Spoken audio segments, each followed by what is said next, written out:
Once you've unwrapped all your packaging, you will have 4 lots of ring beam, and the ring beam sits on this way.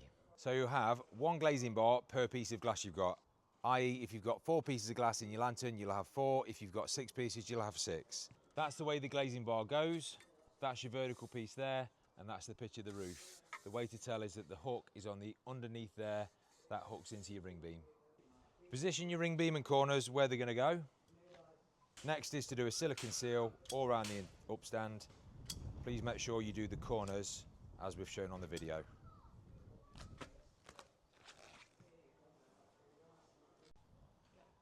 Next bit is to slot the corners onto the ring beam.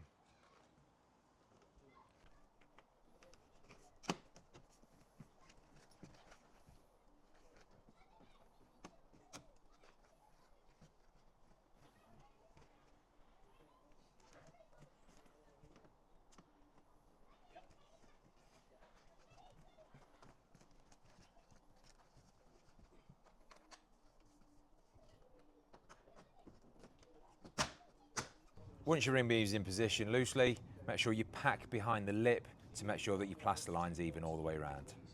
When you're installing LEDs on your lantern, just allow yourself an extra 20 minutes because the process just takes a little bit longer. Thread the tails through the hole on the corner piece, and then you can lead this just down the internal corner for your electrician to wire into the mains.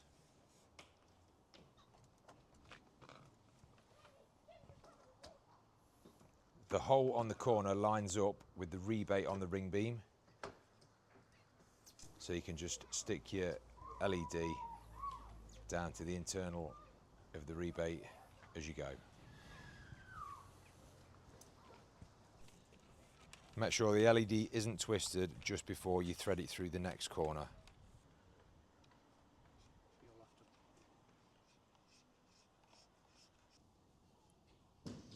When you fit in a lantern with LEDs, always dry fit the ring beam first of all. It just makes it a bit easier. Then you take it off once it's all together and then silicone seal it and then just drop the ring beam back onto it. When you fit in a lantern with LEDs, please always test the LEDs before you start fitting. We do test everything in the factory before we send anything out, but just give it a double check before you start fitting them. Once your LEDs are installed into your dry fitted ring beam, then you can lift one end up, ready to put a bead of silicone around the top of the upstand.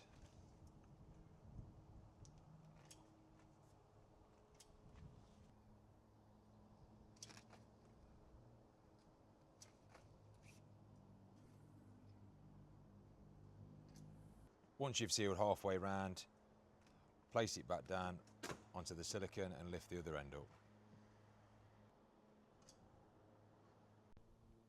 Once you finish your last bit of silicone, go over to the corner where the tails come out. Just make sure as you place the ring beam back down that that doesn't get trapped and it's on the inside.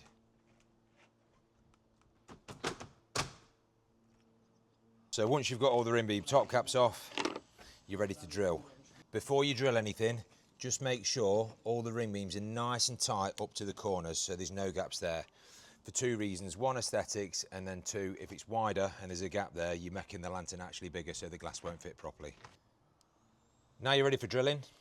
So you want a 4.5mm drill bit through the lug into the ring beam. That's going to stop the ring beam then moving away from the corner so that can't move away, and also that's going to squeeze it all down onto the silicone. Once you've drilled it, you then use the screws provided with the 8mm socket bit on the top.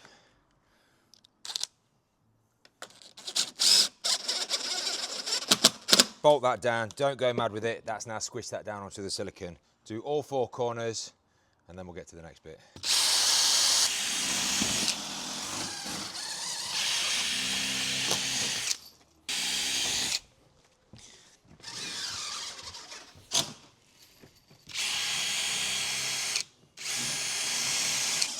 Once you've put all your ring beam fixings in, you're ready for the ring beam top cap to go back on.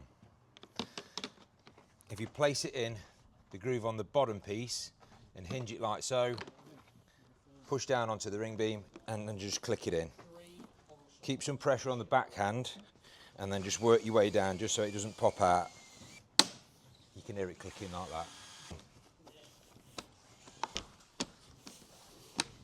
If you can't get your ring beam top cap in, because it's too long.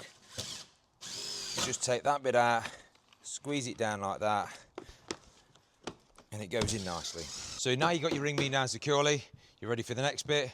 But just to show you, now we've got the ring beam down, you can see on this, which is different to every other, which is a fantastic feature, that you can't see any fixings or swarf.